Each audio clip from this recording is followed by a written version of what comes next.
Hello everybody and welcome back to F1 25 with the Slothz Tech team. We're quickly approaching the halfway point of the season, so we're going to kick things off with another bit of training activity to unlock the team restructure. No idea what it's going to do when we actually get this, but maybe we'll find out soon. And then we'll pick up a couple of upgrades for the facility. Grab another tyre wear upgrade as well, because they have been pretty bad over the past few races, and we'll start advancing forward here with some more activities towards the Grand Prix. Advanced talks with Victor Martins incoming.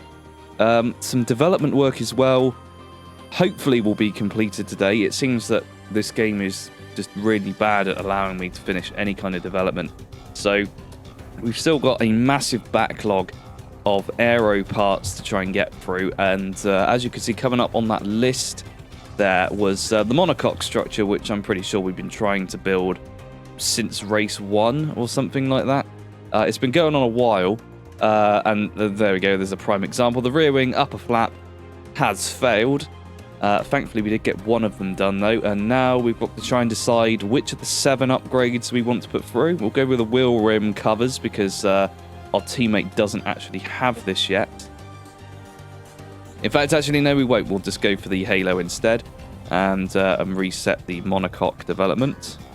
Both of them still in progress, and more of the facility upgrades are completing. I haven't been putting them in the videos as much. I've just been doing them off camera, but they are going ahead, mainly just following the structure of doing the top ones first and working my way down the list, because I don't really know what the optimal order to do them in is going to be, and ultimately we're going to get them all done in the end anyway. And there we go, we'll put the completed monocoque onto my car. You can see that we've already got 3 more parts than our teammate at the moment, but that has put us top of the progress list there in terms of most developed cars, and there we are, well, with our car at least, sitting just between the Ferraris and the McLarens in terms of overall performance. So straight down towards the Austrian weekend, we'll get another bit of development done there. This one's not going to be coming in until next week, assuming it actually completes on time, and it's straight into practice again, and basically the same thing that we've seen all season long. We'll just go for the resource points first. Always good. It looks a little low actually at the moment. Only 85 there for that one. I think we've been hit with the mid-season development reshuffle thing which happens, so we're getting a bit less for our time here than we would otherwise normally have gotten. But of course it does mean that teams like Sauber, who have been doing pretty badly this season, might have an opportunity to try and catch up with us, or at least through the midfield anyway, as we now go through to P2, and I really want these 2 upgrades here, the DRS and the weight redistribution, so we're going to basically keep going with these. That's 2 in a row with the DRS that we've not succeeded with, and finally get it on the 3rd try, and then this weight redistribution, which I think will just help with the balance of the car through the corners. Engine power, not essential. We're not really going to be touching this yet, but it's always nice to have a nice discount. And then we'll prioritise getting these points just in case we have a massive run of failures. ERS not been as much of a problem lately, but it's always good to have those upgrades ready to go. And we'll just pick up these final ones now. That's 1 turbo durability and another turbo durability, so we may end up even buying this upgrade at some point soon. So then it's over to the Austrian Grand Prix, and well, this is one that I've not been particularly good at for some reason. The AI always seems to be incredibly fast around this circuit, at least on the previous games that I was playing, and for whatever reason, maybe it was the upgrades on the car, but I was always struggling to try and get around this circuit in a straight line, really. But anyway, don't forget to like this video and hit that subscribe button so you know when all of these races have been updated. And of course, we've got the British Grand Prix coming up next, so that will be out this Thursday. and that'll be our home Grand Prix, and we'll mark the midway point of the season, so make sure you are around for that one as we get onto the starting grid here for the Red Bull Ring.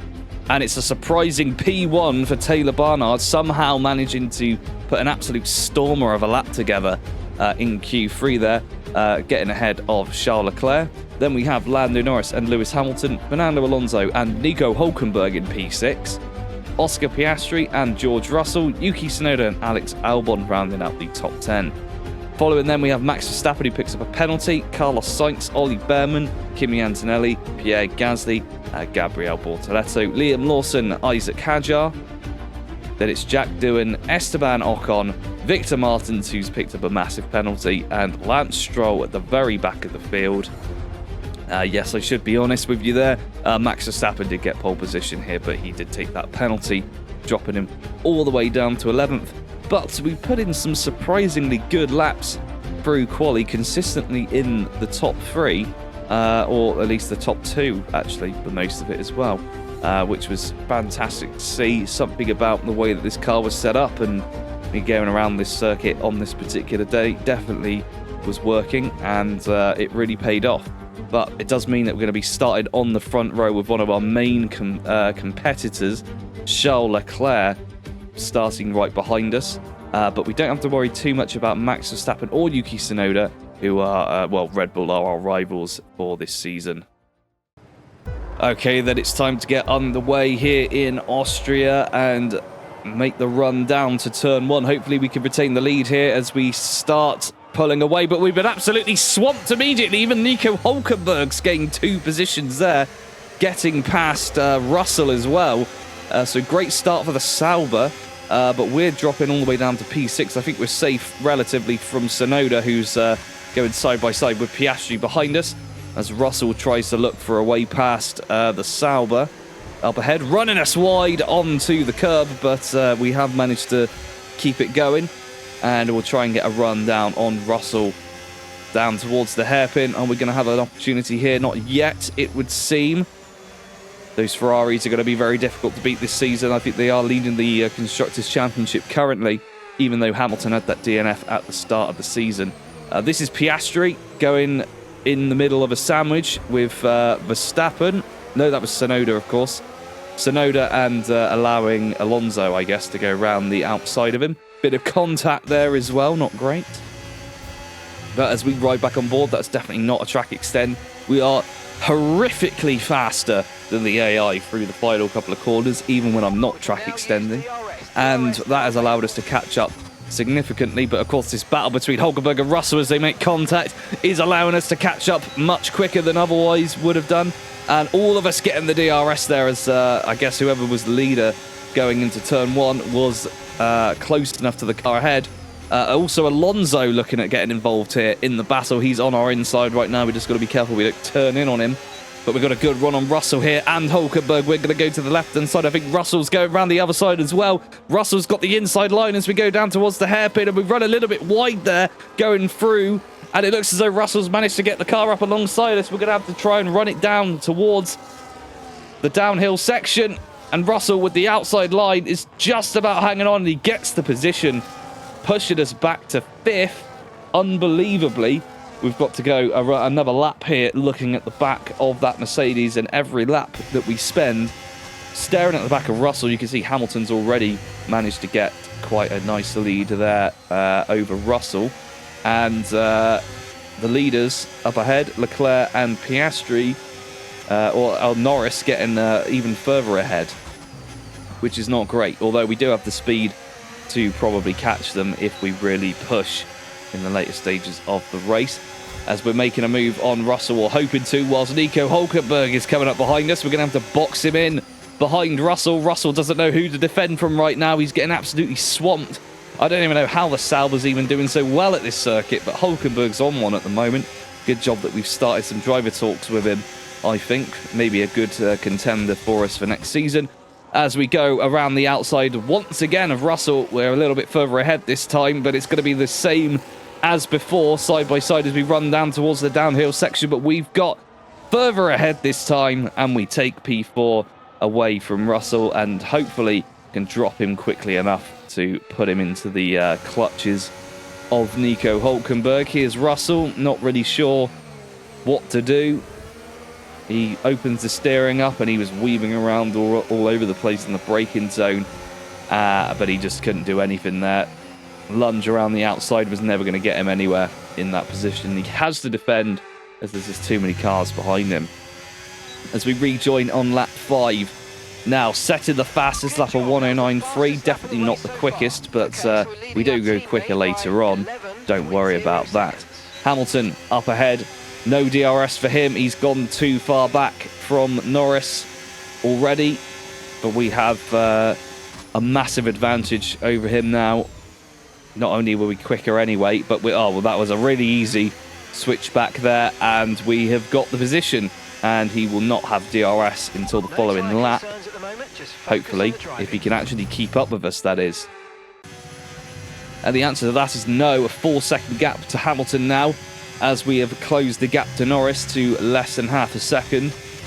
And he's going to get desperate here to try and stay ahead of us as we take so much curb around there. It's unbelievable as we come down the pit straight now. Norris goes defensive. To the left-hand side we go, and an easy overtake for us. Or is Norris going to make it difficult? He late brakes into turn 1, and he pushes us wide onto the exit curb. And it's going to be a drag race up the hill, but the McLaren is going to have the DRS, at least for this first section of the circuit. But we're going to get it for the next part, so it's all okay with us. And out of the slow turn 3 we go, and all of a sudden Norris probably feeling like he should have been behind us at this point. Down the inside, and we take that position away. Norris is not going to fight this as much as George was. Or maybe he is. He's up the inside again. No, we've cut across the front of him, and we have taken P2.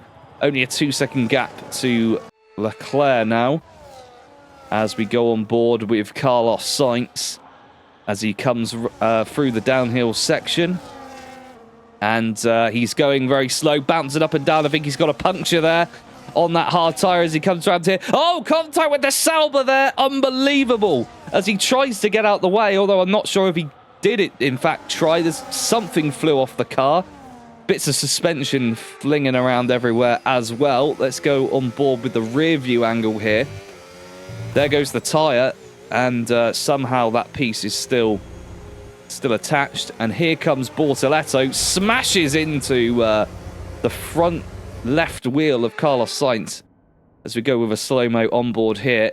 That is, I think that is the aero flap which goes over the front wheel, which is come off but is also still attached to the car. Come on. Unbelievable. And there was some suspension damage as well, bits of that flying around everywhere. I'm not entirely sure what was the actual cause of his retirement, but most likely it was that incident there with Bortoletto. But as we go for the lead of the Grand Prix, Leclerc on the inside, but he's given up already, and we're going to get a nice DRS boost up the hill. But are we going to be able to get far enough ahead of Leclerc? Yes, the answer to that is yes. 2-second gap now to the race leader as we lose the rear on turn 1, causing a little yellow flag and smashing an innocent DRS board in the face. And we've got all of that work to do all over again now. A 5-second gap up to Leclerc in P1. Not that it matters anyway, because we will be coming into the pit lane for one of our 2 stops now. Leclerc and Norris staying out for the time being. Russell staying out too. I saw Hamilton coming in there in the very distant. There he is. Somehow actually overtaken by Russell at some point, so not entirely sure what's happened to him in this race. There you go. We are away, and we will rejoin where? Here comes Sonoda. The fans incredibly angry that we are ahead of both Red Bulls still after that first round of pit stops, and we are very comfortably ahead of Sonoda, so no threat from him. Piastri up ahead, and he's going incredibly slow as he's taken these hard tyres to the absolute limit of their lifespan here, as our fresh rubber is really coming into its own already. Leclerc up ahead is in the pit lane, though. Norris has stayed out, so this is some kind of disgusting tactic from Piastri. So he nearly ran into the back of him there. Piastri trying to hold us up to give Norris some kind of advantage, and he's going to force us to go down the inside into turn 1. Hopefully we were ahead at the DRS detection point there, because this will not be good if he gets past us. Although I don't think he had enough traction out of turn 1 to really mount any kind of challenge there. As we rejoin on lap 21 now, we've got a Charles Leclerc-shaped object approaching us from behind at speed, and he is within DRS range now. Overcast weather coming in, just quickly checking in with Jeff, see how the weather's going to do. It's not going to rain as Leclerc goes up the inside, and we get the nice switch back there and the DRS. So thank you very much for that. And this should be a really easy pass here with Norris coming in. We're already coming around the final corner, so he is going to be losing massive amounts of time from doing this pit stop strategy. In fact, it looks as though he's probably going to go for the one stop with 14 laps remaining, or 15 laps remaining for him. That's entirely doable. We, on the other hand, are coming in for our second stop. We've done, 11 laps on this set of mediums, and we managed to clear a very nice gap to Charles Leclerc, but Leclerc is staying out and will retake the lead. Somewhere in the background, I think Norris will be coming through the final corner any second now, and he will retake P2. There he goes. A little slow on the entry to the pit box there, as our teammate has recently been in, who is running 6 seconds behind Liam Lawson in 21st place. Fantastic effort from Victor Martins. As we rejoin the circuit, Russell just about manages to get past us, but maybe that was a benevolent act from Russell, allowing us to get the DRS on him and then go after Norris and Leclerc once again. DRS is open. Please don't make this as difficult as it was in the opening stages of the race, if you don't mind. We have managed to get firmly ahead of him, and we have taken that position away. 10-second gap to Norris to try and close up now, and he's potentially on a one stop, so we're going to make every lap count as we watch Charles Leclerc fighting his way through traffic. And I think that is Isaac Hadjar unlapping himself and then ignoring blue flags as we come down the hill back towards the pit lane. Leclerc not able to get past. Hadjar seemingly unwilling to move and might even be pulling away from him, actually. I guess he's coming into the pits, perhaps. He's got no one around him. Oh, actually, our teammate is sort of close to him, but no, he has in fact stayed out and is just getting in everyone's way. So, fantastic job from Isaac Hadjar for helping us out in this race as we come through the final corner. There is the gap. We've got it down to about 10 seconds now. And through turn 1 we go. Let's see how the traffic behaves with us now. We do have the disadvantage that we've got Antonelli and Stroll ahead of us.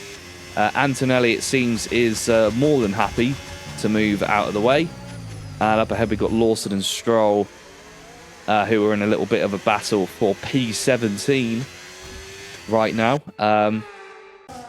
As we rejoin, this is Leclerc. Oh, and Ferrari's bottled it! They could have left him out for the remainder of the race, and he might have gotten a good score here.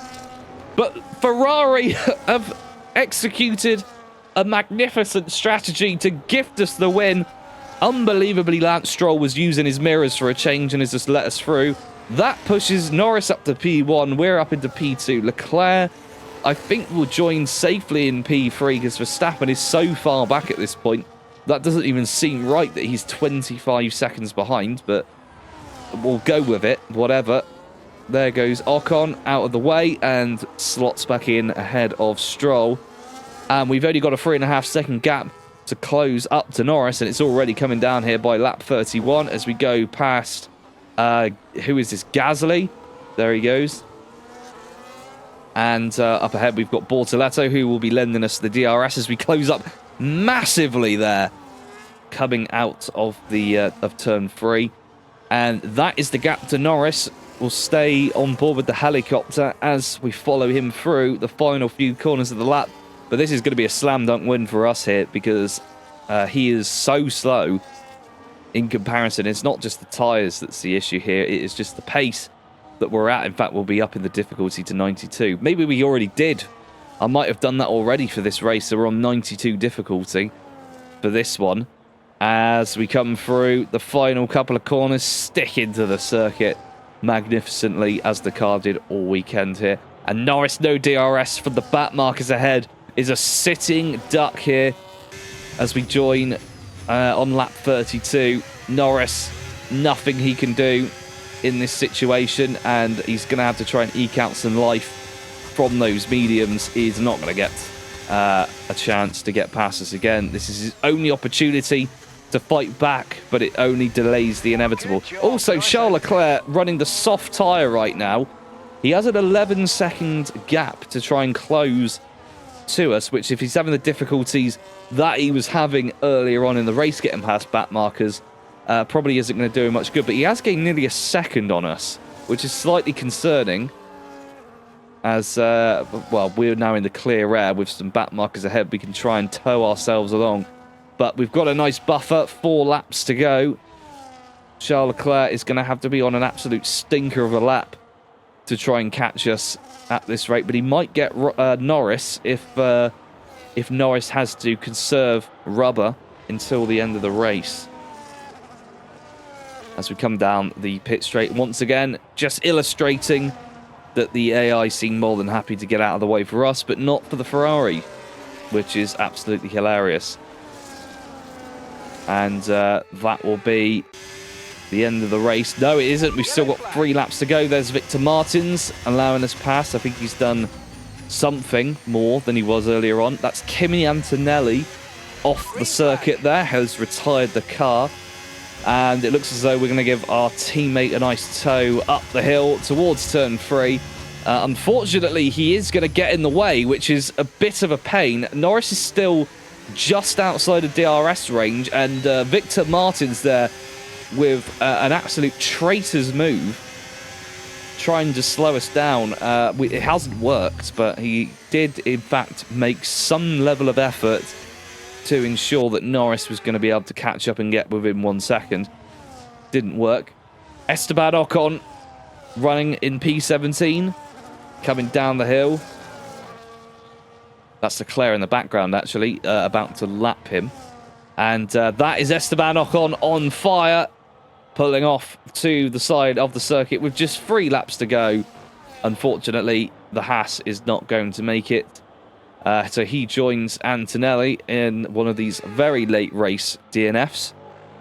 And we will rejoin as we come round the downhill section, heading towards the pit entrance for the 3rd time in Formula 1, the 3rd time this season. Taylor Barnard will take victory here in Austria as we continue our championship challenge. And he's lost it at the end, spinning the car around, but manages to keep it together in front of the crowd. Perhaps he's perfected the technique of not absolutely smashing his car. I think that was Victor Martins that he nearly just binned into the barrier there as he was moving across without using his mirrors.